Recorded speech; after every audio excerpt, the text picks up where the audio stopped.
Bapak Ibu, saudara sekalian dimanapun Anda berada, salam jumpa dengan kami dari Yayasan Imamat Rajani dalam program seri pengajaran firman Tuhan. Shalom kami sampaikan dari Rumah Pemulihan Segala Bangsa, The House of Restoration for All Nations, yang terletak di Desa Kembe 1, Kabupaten Minahasa, Sulawesi Utara. Baik, hari ini kita akan masuk seri ucapan syukur dari seri yang keempat dengan judul 3 kekuatan orang percaya. Ayat pokok kita terambil dari surat 1 Tesalonika pasal 5 ayat 16 sampai dengan yang ke-18.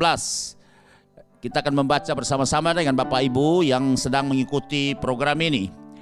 2, 3. Bersukacitalah senantiasa, tetaplah berdoa, mengucap syukurlah dalam segala hal.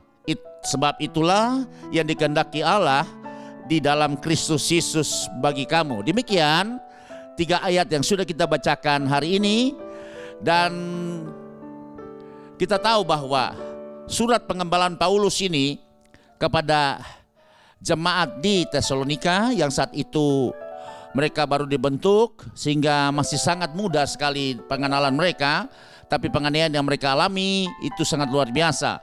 Sebab itu di sini kita melihat bahwa kota Tesalonika itu kota provinsi Roma di Makedonia, di bagian utara Yunani, berada pada jalan utama antara timur dan barat Kekaisaran Romawi. Banyak dari warganya penyembah berhala sebelum mereka percaya Yesus. Itu tertulis dalam surat 1 Tesalonika pasal yang pertama ayat yang ke-9, kita akan membacanya. Demikian bunyinya, sebab mereka sendiri bercerita tentang kami, bagaimana kamu sambut dan bagaimana kamu berbalik dari berhala-berhala kepada Allah untuk melayani Allah yang hidup dan yang benar. Ya, itulah tulisan Paulus kepada mereka, ya, kepada surat ke orang-orang yang sudah percaya di kota Tesalonika. Kemudian juga Paulus sangat mengapresiasi kepada jemaat ini, walaupun mereka jemaat pemula, tapi mereka masih tetap bertahan dan sungguh-sungguh beriman kepada Yesus. Makanya Paulus, Silwanus, dan Timotius selalu mengucap syukur kepada Tuhan karena iman, kasih, ketekunan, dan pengharapan jemaat Tesalonika kepada Yesus Kristus dalam penindasan yang berat. Mereka telah menjadi peneladan kami dan Tuhan. Ya, mereka menjadi, dalam terjemahan yang versi yang Amplified Bible katakan, mereka tuh menjadi imitators atau tiruannya daripada Tuhan itu sendiri. Ya, mereka menjadi orang-orang yang luar biasa menunjukkan teladannya, walaupun mereka mengalami penindasan luar biasa oleh orang-orang Yahudi yang ada di kota Tesalonika. Kemudian bagian C dari pendahuluan, tema yang menonjol dari surat pengembalaan Paulus kepada jemaat Tesalonika adalah kedatangan Kristus kembali untuk mengangkat gerejanya atau menjemput orang-orang percaya kepada Dia yang telah mati dan juga yang masih hidup. Saat itu inilah pemberitaan yang menonjol dari surat Tesalonika dan tentang hari Tuhan, ya, atau Tuhan beracara dengan semua manusia. Ini tertulis dalam surat 1 Tesalonika pasal yang keempat ayat 13 sampai 18. Kita akan baca bersama-sama. Perikop Alkitab, lembaga Alkitab menulis adalah kedatangan Tuhan. Selanjutnya kami tidak mau saudara-saudara bahwa kamu tidak mengetahui tentang mereka yang meninggal, supaya kamu jangan berduka cita seperti orang-orang lain yang tidak mempunyai pengharapan. Kenapa Paulus menulis surat seperti ini? Karena memang banyak daripada orang-orang yang percaya Yesus di kota Tesalonika itu, mereka mengalami tekanan, penindasan, dan banyak juga yang sudah meninggal, sehingga memberi pengharapan kepada keluarga-keluarga mereka pada saat itu, untuk mereka tetap punya pengharapan, tidak akan berduka cita seperti orang-orang yang tidak punya pengharapan. Tapi Paulus berkata di dalam ayat 14 selanjutnya, karena jikalau kita percaya bahwa Yesus telah mati dan telah bangkit, maka kita percaya juga bahwa mereka yang telah meninggal dalam Yesus akan dikumpulkan Allah bersama-sama dengan Dia, yaitu Yesus. Ayat selanjutnya, ini kami katakan kepadamu dengan firman Tuhan kita yang hidup, yang masih tinggal sampai kedatangan Tuhan sekali-kali tidak akan mendahului mereka yang telah meninggal.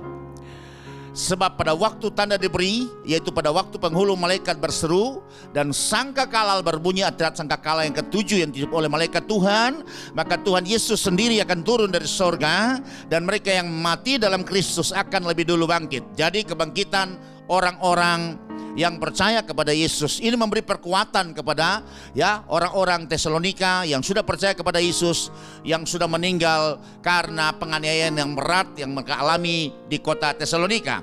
Sesudah itu kita yang hidup, yang masih tinggal, akan diangkat bersama-sama dengan mereka dalam awan menyongsong Tuhan yang kasa.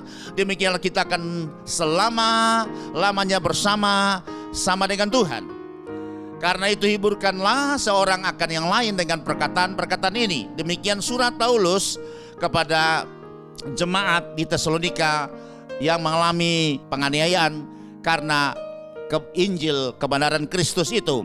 Kemudian juga kita bisa melihat lagi bahwa dari surat yang menonjol dari Tesalonika itu, Paulus kepada jemaatnya, itu adalah mengenai hari Tuhan. Tertulis dalam surat 1 Tesalonika pasal yang kelima, ayat 1 sampai dengan yang ke-11. Kita akan baca bersama-sama. Tetapi tentang zaman dan masa, saudara-saudara tidak perlu dituliskan kepadamu, karena kamu sendiri tahu benar-benar bahwa hari Tuhan datang seperti pencuri pada malam. Apabila mereka mengatakan semuanya damai dan aman, maka tiba-tiba mereka ditimpa oleh kebinasaan seperti seorang perempuan yang hamil ditimpa oleh sakit bersalin. Mereka pasti tidak akan luput. Tetapi kamu, saudara-saudara, kamu tidak hidup di dalam kegelapan, sehingga hari itu tiba-tiba mendatangi kamu seperti pencuri. Karena kamu semua adalah anak-anak terang dan anak-anak siang. Kita bukanlah orang-orang malam atau orang-orang kegelapan. Sebab itu baiklah jangan kita tidur seperti orang-orang lain, tetapi berjaga-jaga dan sadar. Sebab mereka yang tidur pada malam, dan mereka yang mabuk waktu malam.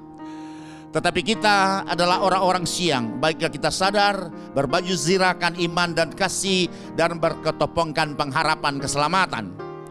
Karena Allah tidak menetapkan kita untuk ditimpa murka, tetapi untuk beroleh keselamatan oleh Yesus Kristus Tuhan kita, yang sudah mati untuk kita, supaya entah kita berjaga-jaga, entah kita tidur, kita hidup bersama-sama dengan Dia. Yang terakhir ayatnya, karena itu nasihatilah seorang akan yang lain, dan saling membangunlah kamu seperti yang memang kamu lakukan. Itu demikian ya surat yang tertulis dalam 1 Tesalonika pasal 5 ayat 1 sampai 11.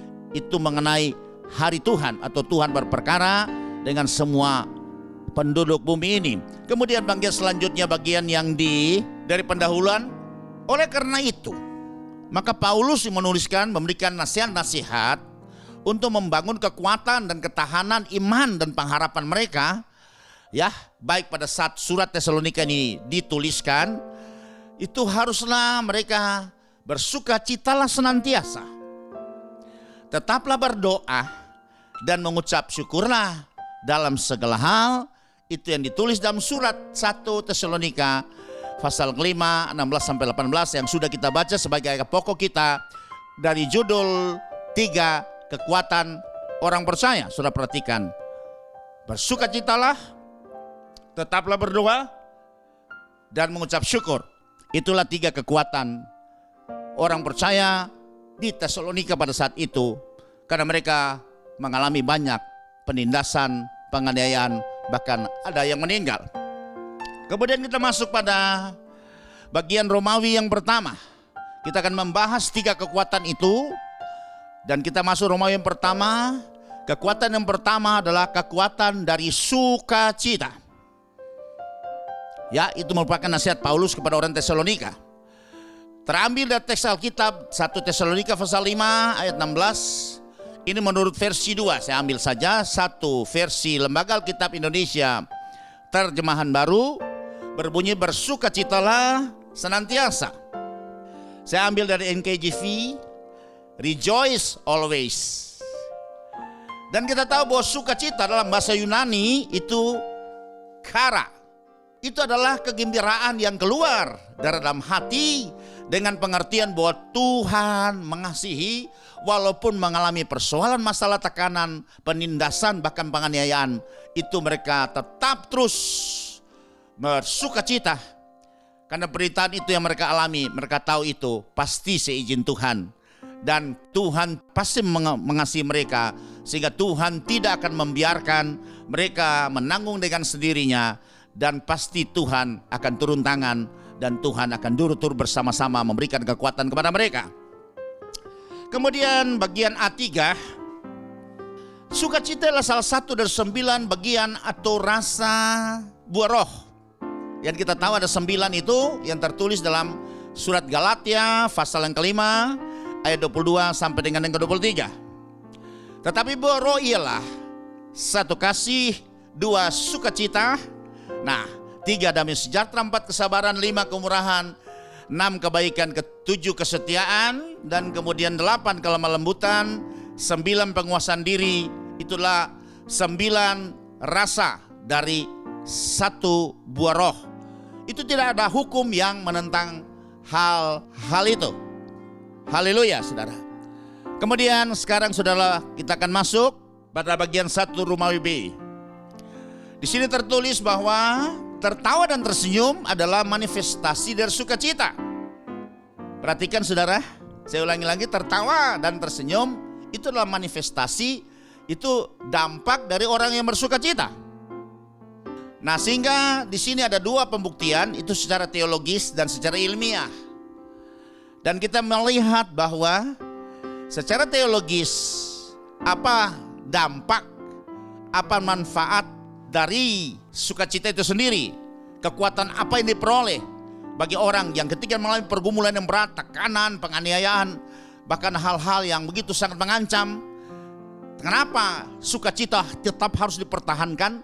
Karena itu mengandung kekuatan yang luar biasa, kekuatan yang supranatural, sehingga mampukan orang tersebut untuk bisa dapat menanggulanginya, bahkan bisa mengatasinya. Secara teologis ada 2 poin di sini. Di poin ini kita akan lihat seperti yang tertulis dalam kitab Amsal 17 ayat 22 dan Amsal 15 ayat yang ke-13. Berbunyi, hati yang gembira atau bersukacita adalah obat yang manjur. Untuk apa? Menyembuhkan tubuh yang lemah, tubuh yang mengalami sakit, tubuh yang bermasalah.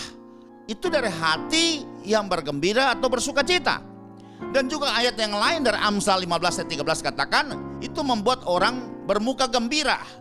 Terjemahan lama bilang dia bermuka manis. Tentunya berdampak bagi wajah orang itu, tetap tentunya awet muda walaupun usianya sudah bertambah, saudara. Mari kita baca kitab Amsal pasal 17 ayat yang ke-22. Kitab orang-orang berhikmat di sini berbunyi demikian. Hati yang gembira adalah obat yang manjur, tetapi semangat yang patah mengeringkan tulang. Dan hasil penelitian survei panjang setelah membuktikan orang yang mengalami sakit hati, di madu, atau juga orang-orang yang difitnah, mengalami pembunuhan karakter atau disingkirkan, mengalami kepahitan, menyimpan dendam, itu banyak sekali mengalami sakit kanker, saudara. Sebab itu ayat ini telah terbukti secara teologis maupun secara ilmiah, secara medik, bahwa ternyata hati yang gembira adalah obat yang manjur, tapi semangat yang patah mengeringkan tulang. Sebab itu saudara, mari apapun keadaan saudara, situasi saudara, dalam keadaan good or bad season, good or bad reason, mari pertahankan hatimu tetap bersukacita. Karena kita tahu bahwa sukacita itu, hati yang gembira itu merupakan obat yang manjur untuk bagaimana bisa dapat menyegarkan tubuh kita, membuat kita menjadi kuat, bertenaga, tidak loyo, tidak stres, bahkan distres, saudara. Kemudian pada ayat berikutnya, yaitu pada Amsal 15 ayat ke-13 katakan begini, hati yang gembira membuat muka berseri-seri, atau muka itu menjadi sumringah, ya, bersukacita memaniskan muka, itu terjemahan lama. Kemudian tetapi kepedihan hati, kepahitan hati, duka hati, ya, hati yang pilu itu mematahkan semangat, saudara, sehingga membuat orang jadi loyo, jadi lusuh mukanya, dan tidak bisa menikmati sukacita. Sebab itu mari, biarlah pelajaran firman Tuhan yang sederhana, tapi fakta telah membuktikan, baik secara teologis, dan kitab Amsal ini itu sudah kurang lebih 1000-an tahun yang lalu ditulis oleh raja yang berhikmat, dan kita tahu itu adalah Raja Salomo, saudara, anaknya Raja Daud. Dan dia menulis kitab Amsal ini, dan saya percaya itulah ilham daripada Roh Kudus itu sendiri, dan pasti tidak salah, dan sudah terbukti setelah penelitian, ya, secara ilmiah itu terbukti. Kemudian secara teologis juga, bahwa sukacita itu dari Tuhan, atau sukacita karena Tuhan, itu adalah menjadi kekuatan dan perlindungan kita. Saudara perhatikan, makanya di dalam kitab Nabi Nehemia itu berkata kepada orang-orang di zaman itu, ketika mereka mengalami, ya, kesedihan hati dengan bagaimana bait Allah dihancurkan, tapi mereka mulai membangun kembali, tapi mengalami tantangan yang luar biasa pada saat itu. Dan dia katakan di dalam Nehemia pasal yang ke-8 ayat yang ke-11 bagian C, itu jangan bersusah hati, ya, dikatakan, lalu berkatalah kepada mereka, pergilah kamu, makanlah sedap-sedapan dan minumlah minuman manis, dan kirimlah sebagian kepada mereka yang tidak sedia apa-apa, karena hari ini adalah kudus bagi Tuhan kita. Pemulihan pada saat itu terjadi karena orang Israel, orang Yehuda juga pada saat itu sangat sedih sekali karena mereka tidak punya tempat pertemuan dengan Tuhan. Jangan kamu bersusah hati, ini versi Lembaga Alkitab Indonesia, sebab sukacita karena Tuhan itulah perlindunganmu.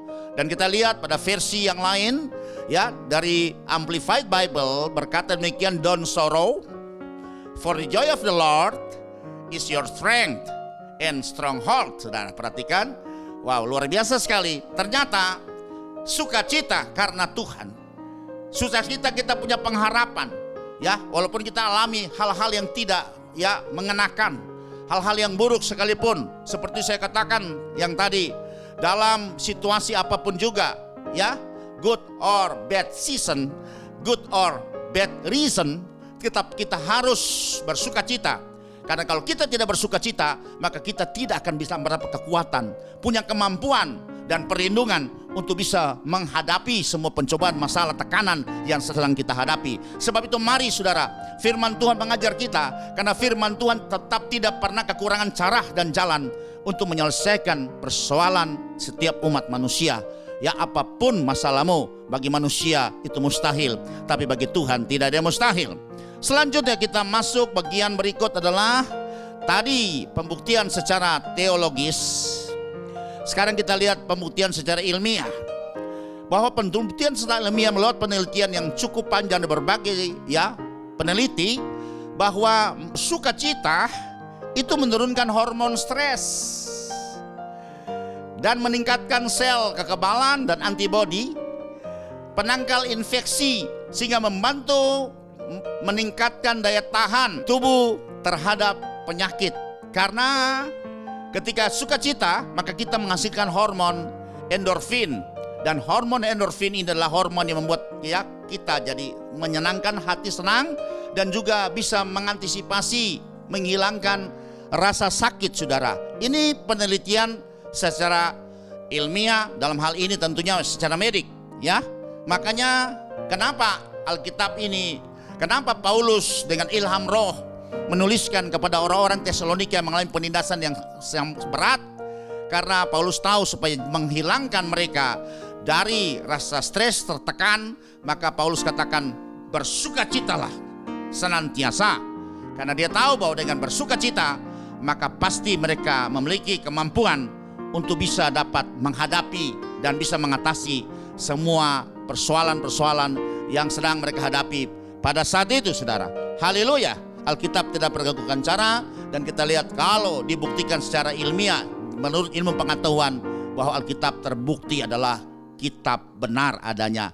Haleluya. Dan kita lanjut pada bagian berikut. Poin 2 Romawi. Itu adalah kekuatan dari doa. Kalau tadi kekuatan dari sukacita, sekarang ya kekuatan yang kedua itulah kekuatan dari doa. Kita akan baca seperti tertulis dalam teks Alkitab dalam 1 Tesalonika pasal 5 ayat 17 tadi.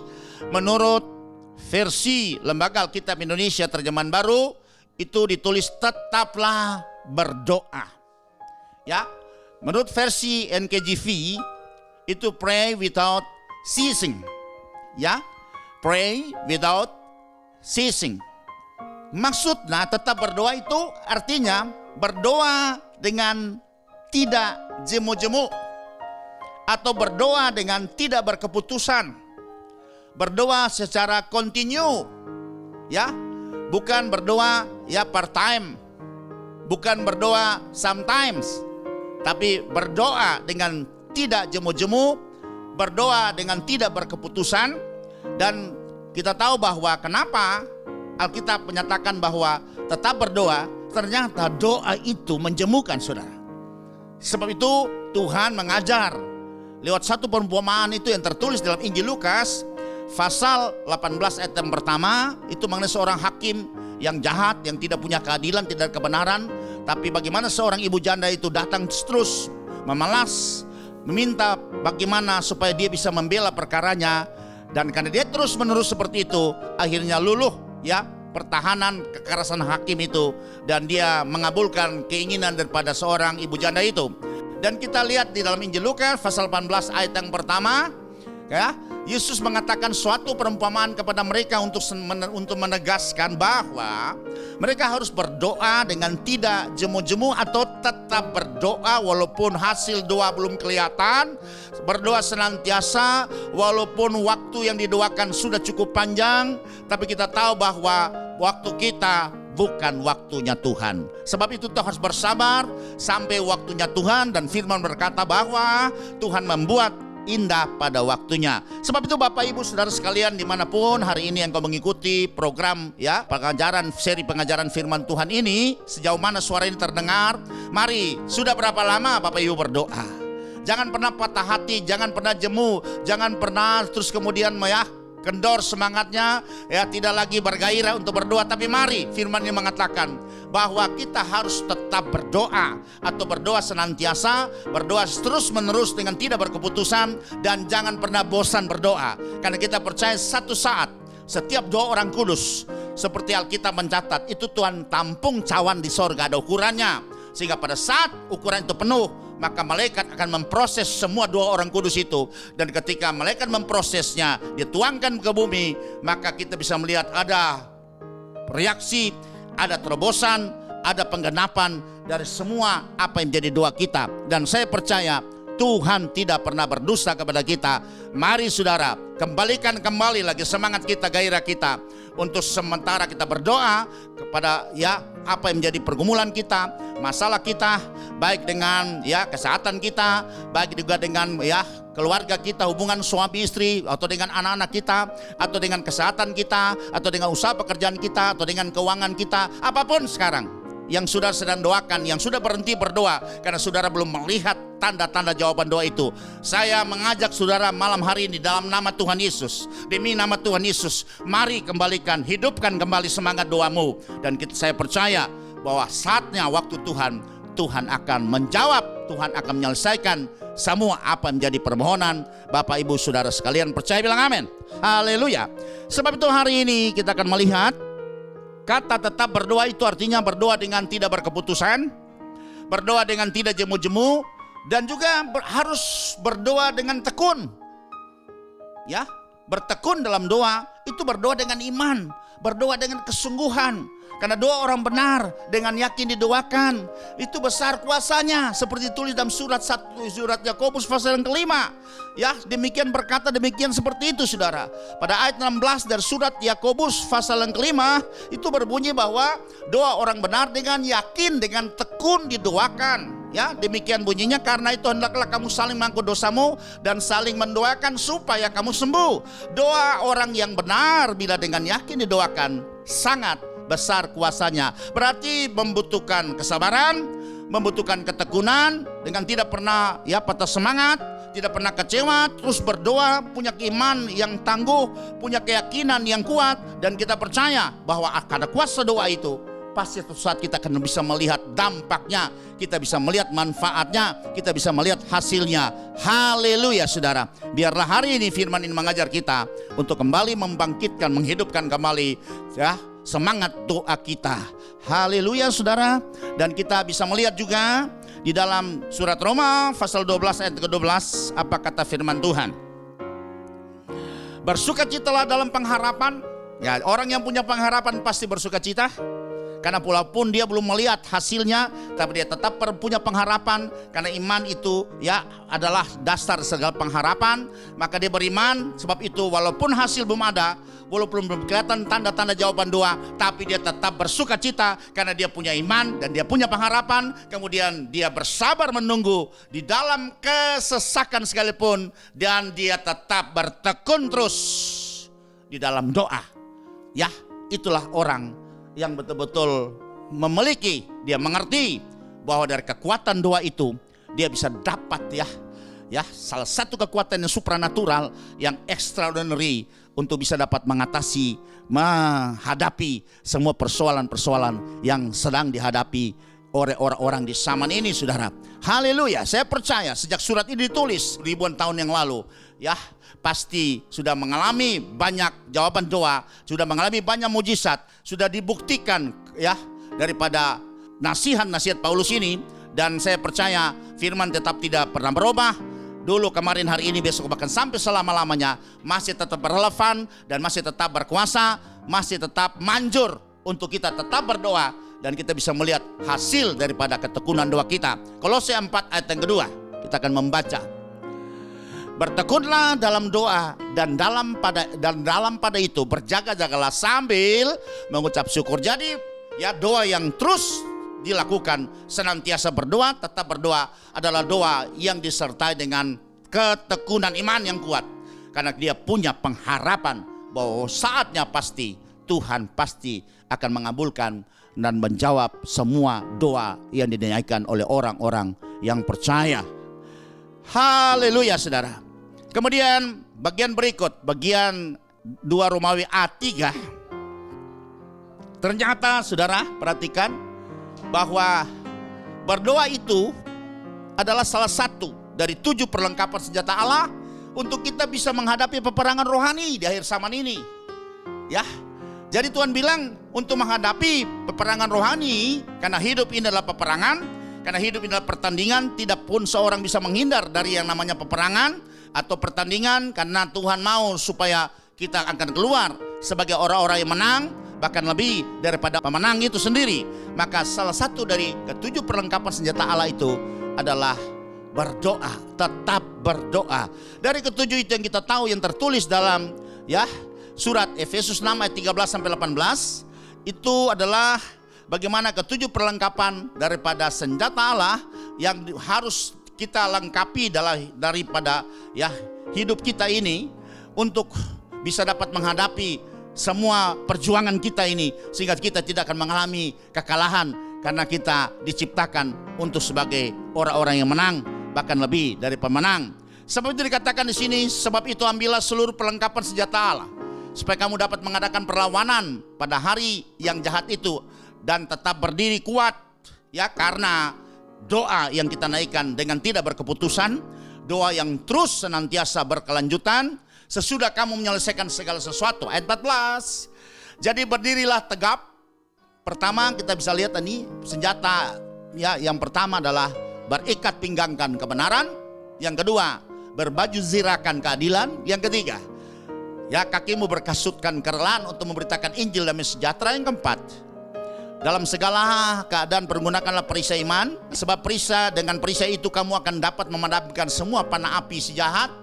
Kemudian lanjut, dan terimalah ketopong keselamatan yang ke-5, dan yang ke-6, dan pedang roh yaitu firman Allah. Dan yang terakhir yang ke-7 ini, dalam segala doa dan permohonan berdoalah setiap waktu Berdoalah senantiasa, tetaplah berdoa. Berdoa dengan tidak jemu-jemu, di dalam roh, saudara. Berdoa di dalam roh, tolong dengar. Karena berdoa di dalam roh itu akan membuat kita kuat. Spirit kita, roh kita menjadi kuat, sehingga menghadapi peperangan. Karena iblis juga berperang di alam roh dengan kita. Sebab itu kita bukan berdoa secara harafiah, tapi kita berdoa secara roh. Dan berjagalah ke dalam doamu itu dengan permohonan yang tidak putus-putusnya untuk segala orang kudus. Berdoa di dalam roh itu adalah aplikasinya adalah berdoa dengan menggunakan bahasa roh. Kita bisa lihat dalam surat Yudas pasal yang pertama ayat yang ke-20. Itulah satu dari senjata perlengkapan senjata Allah yang Tuhan katakan kepada kita harus kita memakainya untuk bisa menghadapi semua pergumulan atau peperangan yang sedang dihadapi oleh setiap orang di akhir zaman ini. Akan tetapi kamu saudara-saudaraku yang kekasih, bangunlah dirimu sendiri di atas dasar imanmu yang paling suci dan berdoalah dalam Roh Kudus. Jadi berdoa dalam Roh Kudus itu membangun iman kita supaya iman kita menjadi murni, iman kita menjadi iman yang kuat, bukan iman duplikat, bukan iman tradisi, tapi iman itu betul-betul yang tumbuh dari benih ilahi sendiri. Sehingga dengan iman yang seperti ini kita akan mampu bisa menghadapi semua tantangan, semua pencobaan, semua tekanan yang sedang kita hadapi dari semua aspek hidup kita dalam situasi di akhir zaman ini. Haleluya saudara. Saya percaya firman Tuhan tidak pernah kekurangan cara untuk bisa menyelesaikan pergumulan masalah yang sedang Bapak Ibu Saudara alami saat ini. Kemudian kita lanjut lagi ya. Pada bagian selanjutnya, pada bagian 2 bagian B. Nah, di sini dikatakan bahwa doa itu mendatangkan kuasa untuk apa? Yang pertama adalah kuasa untuk menang dalam pencobaan dan menguasai atau mengatasi kelemahan daging, saudara. Ya, jadi saudara perhatikan di sini bahwa doa itu mendatangkan kuasa atau kekuatan untuk kita bisa menang dalam berbagai pencobaan dan menguasai atau mengatasi kelemahan daging kita. Dan saudara bisa lihat di sini ketika Yesus di Taman Getsemani berdoa, ya dia bergumul karena dia akan minum cawan dosa umat manusia itu, sehingga dia mengalami stres, bahkan distres Alkitab mencatat, sehingga peluknya itu bercampur darah. Ya, peluknya bercampur darah. Dan ketika mulai berdoa, ya dia sudah tahu bahwa cawan itu harus diminum. Maka dia berdoa secara manusiawi. Dia katakan kepada Bapa, kalau boleh cawan ini lalu daripadaku. Kemudian ya dia melihat bahwa perjuangan dia terakhir inilah langkah terakhir perjuangan dia selama dia ya dipercayakan sebagai firman yang jadi manusia sebagai penebus dosa umat manusia. Yang harus dia lakukan itu pada perkatakanlah sampai garis akhir, sampai semua rencana itu bisa digenapi dan keselamatan itu bisa jadi bagian daripada umat manusia. Maka tawar-menawar terjadi dalam kelemahan Yesus saat itu.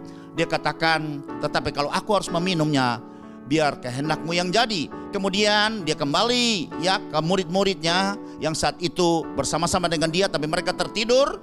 Dan dia berkata kepada mereka dalam Matius 26 ayat 41, demikian bunyinya.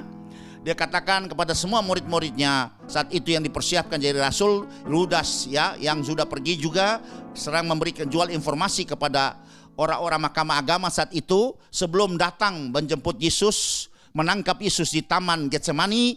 Kemudian Tuhan berkata kepada murid-murid yang lain saat itu, berjaga-jagalah dan berdoalah. Ya, karena Tuhan tahu sebentar lagi dia akan ditangkap, ya. Gembala akan ditangkap dan kemudian Tuhan sudah berkata bahwa domba-domba mereka akan tercerai-berai, akan ketakutan menghadapi peristiwa itu.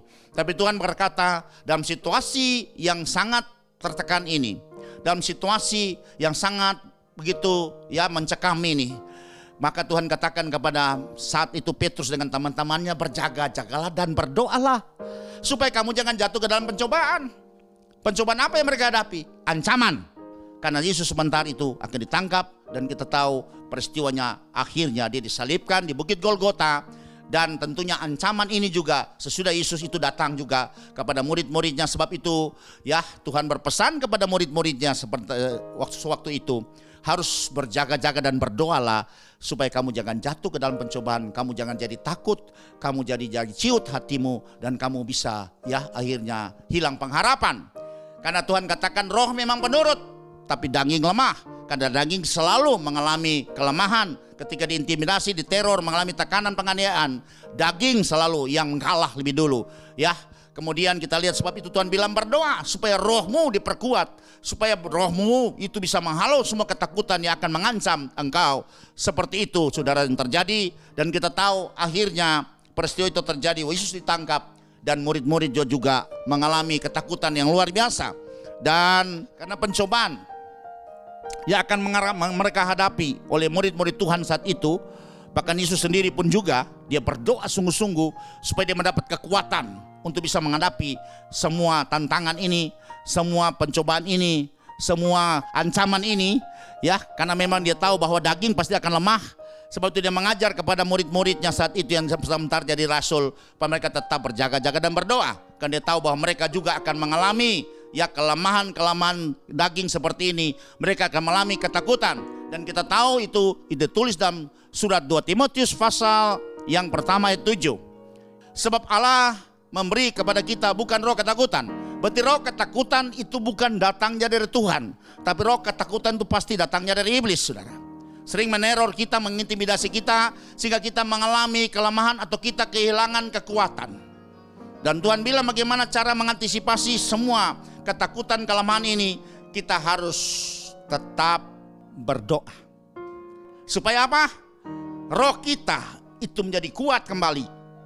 Roh itu dapat membangkitkan kekuatan, kasih dan pikiran yang sehat.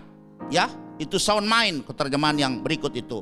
Karena kita memiliki roh, kuasa itu akan membangkitkan kekuatan untuk bisa menghadapi segala macam teror, intimidasi yang juga dialami oleh murid-murid saat itu. Dan juga Yesus mengalami hal yang sama, saudara. Kita akan lanjut bagian berikutnya supaya kita bisa tahu bahwa saat itu memang mereka sangat tertekan dan membutuhkan kekuatan yang supranatural. Dan kita tahu bahwa kekuatan supranatural itu selain datang dari bersukacita, tapi juga datang dari doa.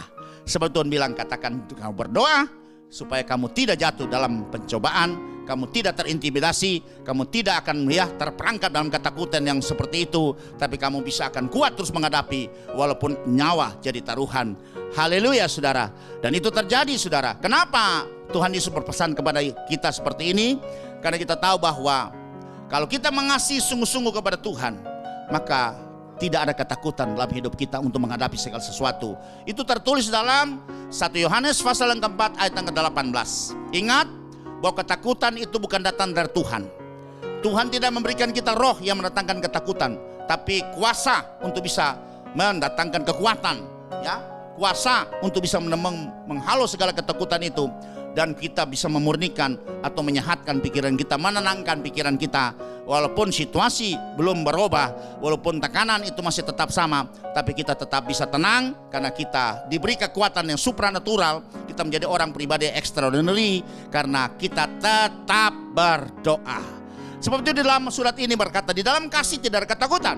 Kasih yang sempurna melenyapkan ketakutan. Sebab ketakutan mengandung hukuman, dan barang siapa takut ia tidak sempurna di dalam kasih. Jadi saudara di sini kenapa ada hubungannya dengan ketakutan? Karena kita tahu bahwa orang yang betul-betul mengasihi seseorang atau mengasihi sesuatu tidak ada ketakutan, saudara. Pasti dia akan berani membela, dia akan siap membayar harga, siap berkorban. Orang yang mengasihi Tuhan pasti dia tidak akan takut rugi, dia tidak akan takut sakit dalam pelayanan, dia tetap tidak akan takut kotor, dia tidak akan takut terintimidasi, dia tidak akan takut teraniaya, dia tidak akan takut bayar harga, saudara. Inilah orang yang mengasihi Tuhan. Sebab itu hari ini Tuhan bilang bahwa kita harus terus tetap berdoa supaya kita memiliki kasih yang terus berkobar-kobar, kasih yang terus meluap-luap untuk kita bisa dapat melaksanakan semua tugas-tugas pelayanan yang Tuhan percayakan kepada kita tanpa dengan rasa takut, saudara. Karena takut ini akan menghambat gerakan kita, takut ini akan membuat kita tidak berdaya, dan ketakutan ini melenyapkan kekuatan kita untuk bisa berkarya, untuk bisa bergerak, untuk bisa menyelesaikan semua tugas-tugas kerajaan yang Tuhan percayakan kepada kita, baik secara pelayan Allah maupun secara kita sebagai bapa dari rumah tangga atau kita ibu sebagai ibu rumah tangga, atau kita sebagai apa saja yang Tuhan percayakan di bidang kita masing-masing, maka ketika kita takut menghadapi segala sesuatu risiko, ya, takut membela kebenaran, takut bicara kebenaran, maka kita akan kehilangan kekuatan, ya, untuk bisa dapat menghadapi segala situasi itu. Mari saudara, ada cara yang luar biasa yang Tuhan ajarkan kepada kita untuk mulai kita praktekkan supaya kita jangan terperangkap dengan rasa takut, karena kita tahu bahwa firman berkata, dengan bertambahnya kedurhakaan, hari ini dunia semakin jahat, akan menuju kepada kesempurnaan, maka kasih kebanyakan orang itu akan menjadi tawar, menjadi dingin, ya, seperti itu yang tertulis di dalam Matius 24 ayat 12, menjelang harinya Tuhan, maka zaman semakin hari ke depan ini bukan semakin baik saudara, tapi semakin jahat, semakin menekan, membuat kita akan mengalami banyak ketakutan, membuat kita akan was-was, membuat kita stres. Tapi kita percaya bahwa cara Tuhan yang luar biasa ini untuk bisa membangun kekuatan ini dengan cara adalah bagaimana kita tetap berdoa terus, dan kita tahu di dalam doa itu maka ada kekuatan supranatural menguatkan roh kita dan juga menenangkan jiwa kita, yang secara serta-merta juga tubuh kita juga menjadi sehat dan tubuh kita menjadi kuat untuk bisa melakukan semua aktivitas yang telah Tuhan percayakan kepada kita lewat bidang kita masing-masing. Haleluya saudara. Mari kita lanjut pada bagian berikutnya, bahwa kita tahu dalam kitab Wahyu pasal yang ke-21 ayat 8 berkata bahwa ketika kita kehilangan kekuatan kita menjadi orang yang penakut, maka orang yang penakut adalah orang yang tidak percaya, orang-orang keji, orang-orang pembunuh, orang-orang sundal, tukang-tukang sihir, penyembah-penyembah berhala, dan semua pendusta. Mereka akan mendapat bagian mereka di dalam lautan yang menyala-nyala oleh api dan belerang. Inilah kematian yang kedua. Perhatikan, bukan cuma orang keji, orang sundal kita sudah tahu, ya, penyembah berhala itu sudah pasti kalau dia tidak bertobat pada saat kematiannya maka dia pasti akan binasa. Tapi salah satu yang sudah lihat ini pembuka daripada semua ini, itu tetapi orang-orang penakut, ya, orang penakut itulah orang yang juga akan binasa bersama-sama dengan orang-orang yang melakukan hal-hal kekejian yang lain saudara. Haleluya. Biarlah firman ini menjadi peringatan buat kita, mengingatkan kita, karena Tuhan mengasihi kita supaya kita bisa tetap kuat untuk menghadapi situasi, kondisi apapun yang sedang Bapak Ibu hadapi hari ini. Kita akan lanjut. Bagian yang berikutnya adalah bagaimana doa mendatangkan kuasa untuk apa? Untuk memperoleh kekuatan, keberanian dan perlindungan bagi hamba-hamba Tuhan untuk memberitakan Injil kerajaan Allah atau the gospel of the kingdom of God. Ya, sudah lihat Efesus tadi kita sudah baca bagaimana Tuhan, ya, harus tetap berdoa, dan karena kuasa doa itu di dalam roh. Berdoa dengan memakai bahasa roh itu mendatangkan kekuatan yang luar biasa untuk bisa dapat menghadapi semua, ya, serangan-serangan iblis atau perlawanan kita atau peperangan kita di akhir zaman ini, karena iblis bekerja secara luar biasa sekali.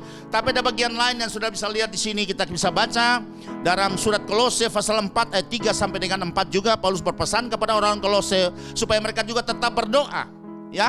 Apa makna atau kuasa doa itu? Kita akan baca dalam ayat 3 dan 4.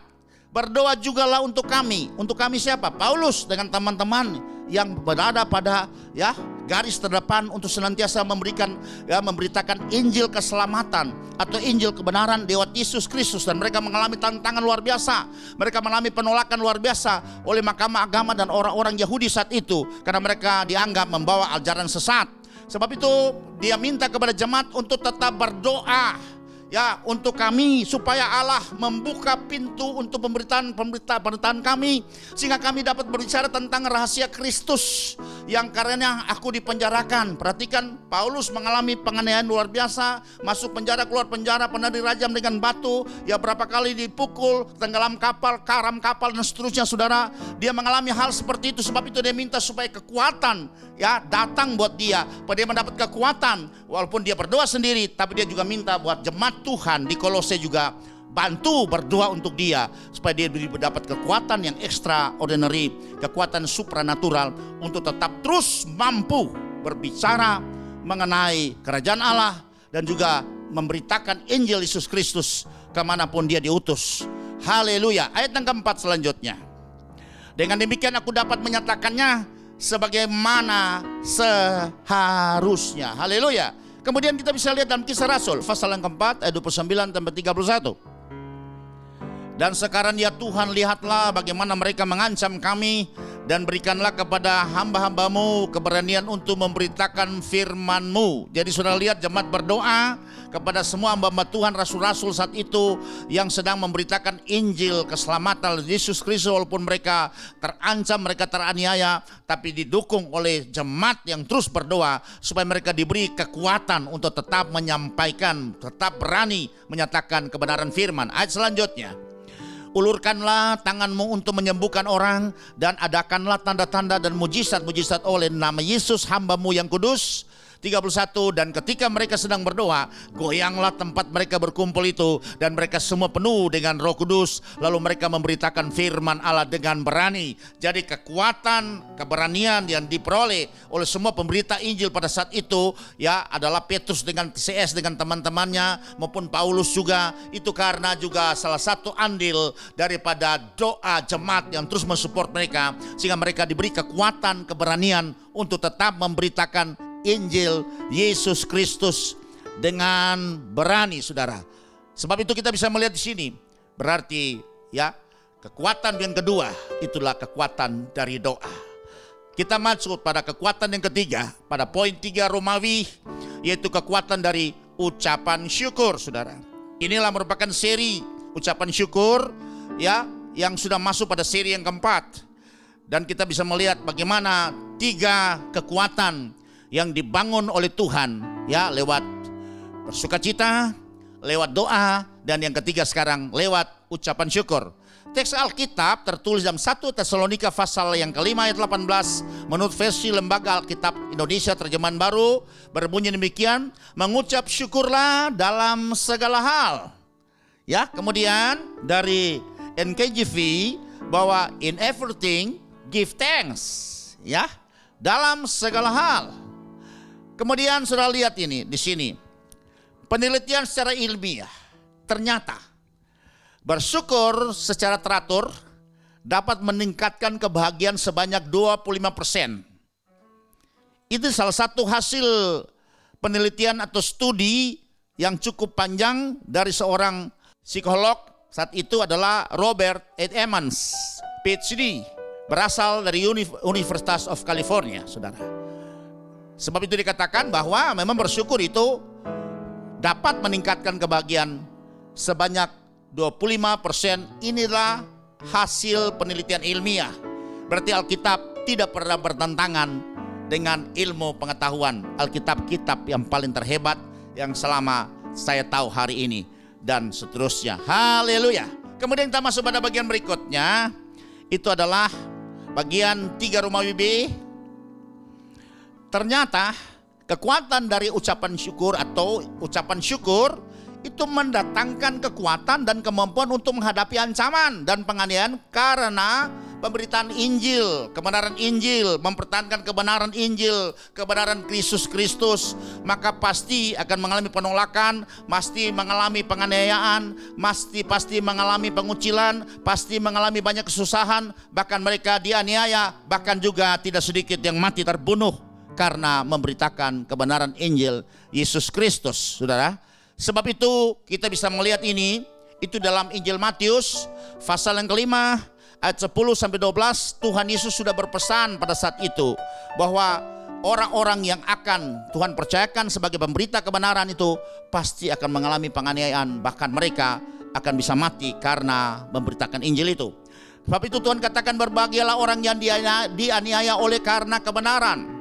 Ya, kebenaran siapa? Kebenaran Kristus tentunya, karena Yesus adalah kebenaran, dan firman juga adalah kebenaran, karena merekalah yang empunya kerajaan sorga.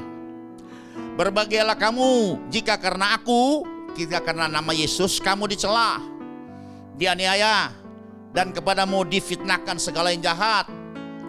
Bersukacita dan bergembiralah karena upahmu besar di sorga, sebab demikian juga telah dianiaya nabi-nabi sebelum kamu. Haleluya, saudara.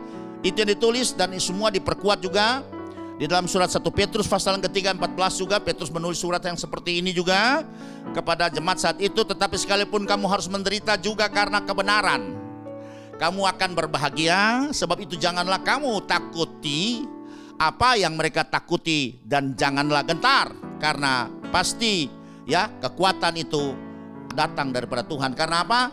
Salah satu adalah dengan cara mengucap syukur, ya. Sebab itu saudara, kita bisa lihat juga dalam surat 1 Petrus pasal yang keempat ayat 14 juga menguatkan Matius pasal 5 tadi.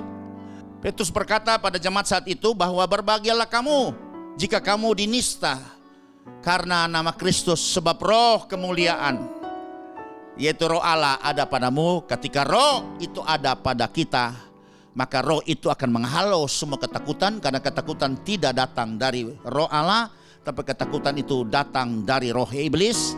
Dan kita lihat kalau roh Allah ada pada kita, roh kemuliaan itu, maka akan menghalau semua ketakutan. Sehingga banyak sekali kita lihat orang-orang pendahulu pemberita kebenaran itu, walaupun mereka dianiaya, ya begitu luar biasa, ada yang diadu dengan binatang buas, ada juga mengalami ya luar biasa sekali, mereka disula di zaman ya Nero itu, bahkan mereka mati secara mengenaskan, dan kita tahu mereka tidak pernah gentar untuk menghadapi kematian itu, karena kita percaya bahwa roh kemuliaan itu ada pada mereka, sehingga membuat mereka tidak takut, menghilangkan rasa takut mereka. Itulah sebab itu Paulus juga mengajar kepada orang-orang di Tesalonika untuk senantiasa mengucap syukur. Dan peristiwa yang kita lihat ini, bagian yang cukup penting itu adalah bagaimana terjadi dengan Tuhan Yesus ketika dia akan menghadapi ya proses lewat Taman Getsemani sampai di Bukit Golgota, proses sengsara yang akan dialami demi untuk menebus, menyelamatkan semua umat manusia, yang tertulis dalam Injil Matius 26 juga ada ayat 27 sampai 28, dalam Injil Markus ya itu ayat yang 14 23 sampai 24, dan juga dalam Injil Lukas pasal 22 ayat 19 sampai dengan yang ke-20. Jadi sama, karena ini adalah ketiga Injil sinoptis, tapi saya ambil saja dalam tulisan Injil Lukas pasal yang ke-22 ayat 19 sampai 20, karena saya anggap ini lebih komplit ya.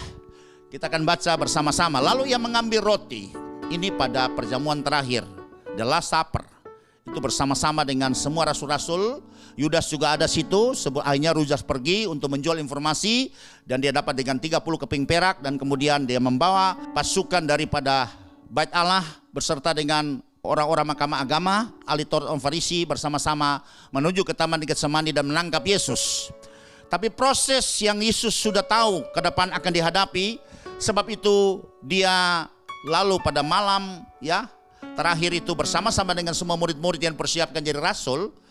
Dalam perjamuan yang terakhir itu dia mengambil roti, mengucap syukur. Perhatikan saudara, lihat waktu roti diambil, dia mengucap syukur. Kemudian dia memecahkannya, dia memecahkannya dan memberikannya kepada mereka. Katanya, inilah tubuhku yang diserahkan bagi kamu, perbuatlah ini menjadi peringatan akan aku. Yesus tahu bahwa ini merupakan tubuhnya yang nanti akan dipecah-pecahkan. Ya, ini tubuhnya yang akan nanti jadi seperti ini, seperti roti ini, dipecah-pecahkan seperti ini, akan hancur seperti ini. Ya, diserahkan karena kita semua, karena dosa kita, pelanggaran dan perbuatan jahat kita.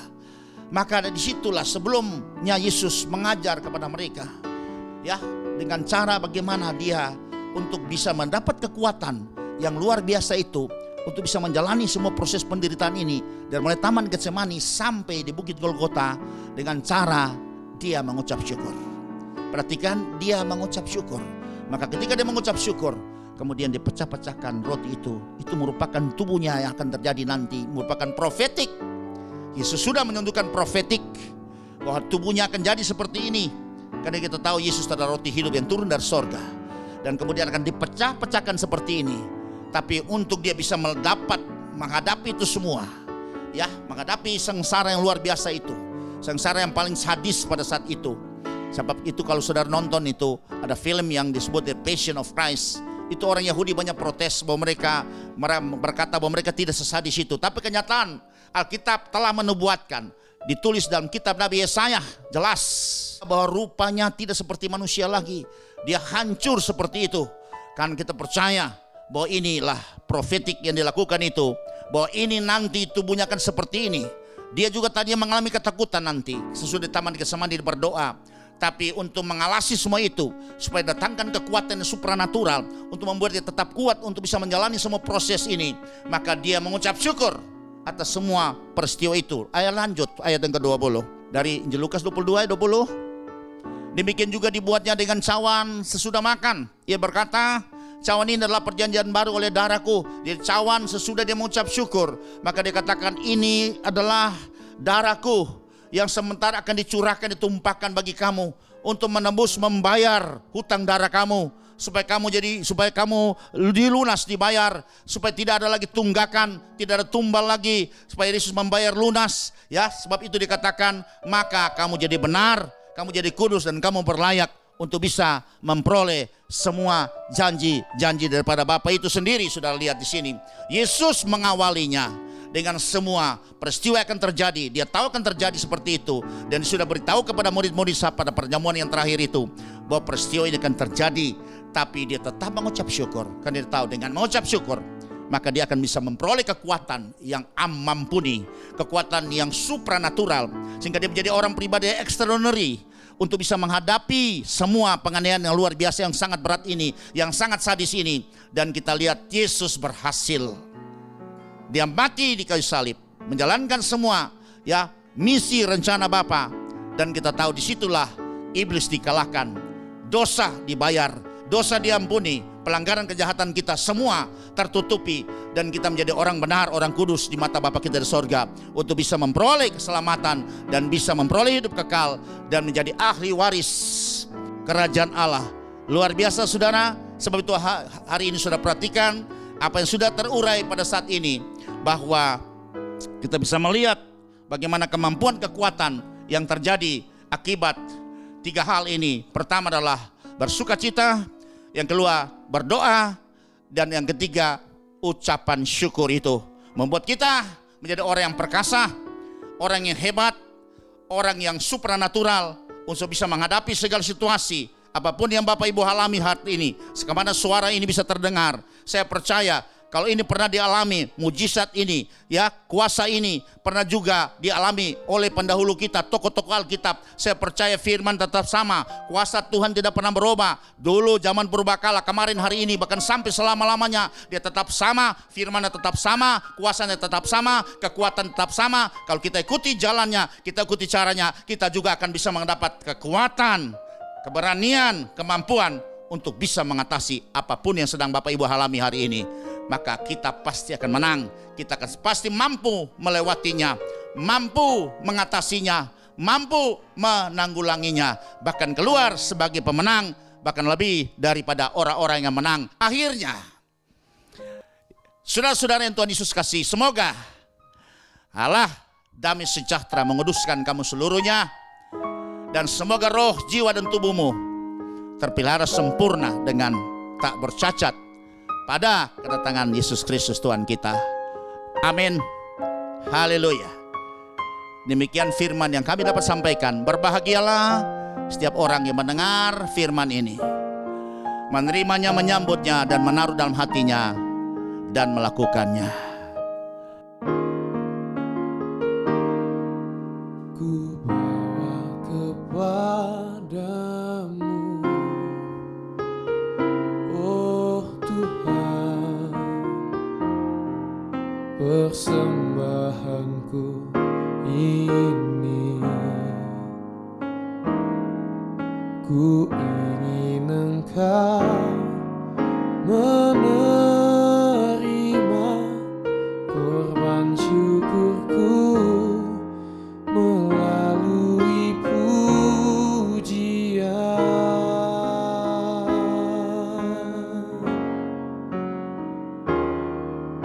Ku bawa kepadamu, oh Tuhan, persembahanku ini. Ku ingin Engkau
sebagai penyembahanku.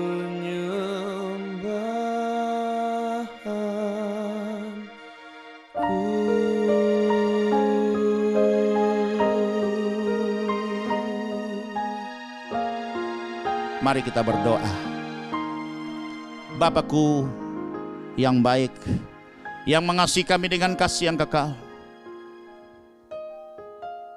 kami kagum atas semua rencana-Mu. Kami kagum atas semua firman dan pengajaran-Mu yang mengajarkan kami hari ini bagaimana 3 strategi untuk mendatangkan kekuatan yang supranatural, kekuatan ilahi pada kami sebagai pribadi manusia yang lemah ini. Dan kami tetap akan berdiri teguh, kuat, kokoh menghadapi segala situasi ke depan ini yang semakin hari semakin mencekam, semakin hari semakin tidak menentu ini. Tapi kami percaya dengan strategi yang dahsyat ini kami akan sanggup mengatasinya, kami akan sanggup melewatinya, kami akan sanggup menanggulanginya. Bahkan kami keluar sebagai pemenang, bahkan lebih daripada orang-orang yang menang. Hamba terbatas dalam menguraikan firman ini. Kami percaya ketika firman disampaikan, maka Roh Kudus akan turut bekerja bersama-sama dengan firman ini yang akan mengajar kami, akan lebih meremahi firman ini, sehingga firman ini bisa termeterai dalam tiap hati pendengar, sejauh mana suara ini bisa terdengar. Dan kami percaya firman ini pasti akan memberkati kita semua, memberikan jalan keluar, memberikan strategi yang baru, menguatkan iman percaya kita, sehingga pengharapan kita, pengharapan yang tidak mengecewakan. Ketika firman disampaikan, hamba percaya kesembuhan terjadi. Ketika firman disampaikan, yang lemah dikuatkan kembali. Ketika firman disampaikan, maka kasih Allah akan mengalir, membalut, membasahi tanah hati kita yang kering. Ketika firman disampaikan, pengharapan kita kembali ditumbuh kembangkan. Ketika firman disampaikan, maka kita lihat iman kita akan semakin hari semakin diperkuat untuk bisa menghadapi semua persoalan tantangan hidup yang sedang kita alami, yang mengancam iman percaya kita. Haleluya. Terima kasih Bapa dalam surga. Hari ini semua rancangan jahat, kuasa kegelapan di alam roh yang akan mendatangkan kecelakaan bahkan maut, baik lewat kecelakaan lalu lintas, baik lewat bencana alam atau lewat apapun juga, atau lewat tangan orang fasik, lewat juga virus, bakteri, kuman dan bentuk apa saja, ya kami tolak, kami katakan tidak akan terjadi. Kami akan sehat-sehat, kuat-kuat, baik-baik keadaannya. Kami percaya Tuhan akan memelihara kami, baik roh kami, baik jiwa kami, baik tubuh kami terpelihara sempurna. Sebab itu Bapa dalam surga, berkati setiap pribadi yang sudah mendengar kebenaran firman ini. Biarlah Tuhan buka tingkap-tingkap langit, curahkan berkat dalam ribahan kami, sehingga kami bisa menikmati kelimpahan, kami bisa menikmati sukacita, kami bisa Tuhan mendapat kekuatan yang luar biasa yang datang daripada Tuhan. Dan kami percaya dengan kelimpahan ini kami juga bisa dapat hidup terus memenangkan hatimu, hidup terus dapat Tuhan berbuat sesuatu yang Tuhan menggenapi semua rencanamu Tuhan. Terima kasih Bapa dalam surga. Kami percaya halau semua belalang pengerip, dalam pindahan balam pelompat, balam pelahap tidak akan memakan berkat hasil yang telah Tuhan berikan atas kami, berkat rohani maupun jasmani terpenuhi di dalam ribahan kami. Terima kasih Bapa dalam surga. Dan akhirnya sebelum kami akan berpisah dari program ini, kami percaya kami tidak akan berpisah dengan tangan yang hampa, tapi dengan iman kami sekarang mengangkat menadahkan tangan kami, dan kami siap menerima berkat yang datang dari Bapa kami yang sungguh mengasihi kami. Bapak Ibu yang Tuhan Yesus kasihi, dimanapun Anda berada, terimalah berkat kasih yang besar dari Bapamu yang amat sangat mengasihi engkau. Bukti wujud kasih itu dengan pemberian anak yang tunggal Yesus Kristus untuk bisa dapat menjadi juru selamat kita, mengasihi kita dengan kasih karunia yang luar biasa, membuat kita menjadi orang yang hebat, orang yang mampu, orang yang kuat untuk bisa menghadapi semua tantangan masalah ke depan ini dalam pergumulan seberat apapun, bahkan penganiayaan dan ancaman-ancaman maut sekalipun. Biarlah persekutuan dengan Roh Kudusnya akan terus menguatkan kita, mengikat kita dalam satu kasih, satu iman dan satu pengharapan, dan memampukan kita terus untuk melakukan kebenaran firman Tuhan sampai Maranatha, Tuhan Yesus datang pada kali yang kedua. Terimalah berkat ini di dalam nama Tuhan Yesus. Semua kita terima berkat ini, sama-sama katakan amin, amin, amin. Saya sampaikan shalom. Kita akan berpisah dan kita bertemu kembali pada seri pengajaran firman Tuhan pada minggu yang akan datang.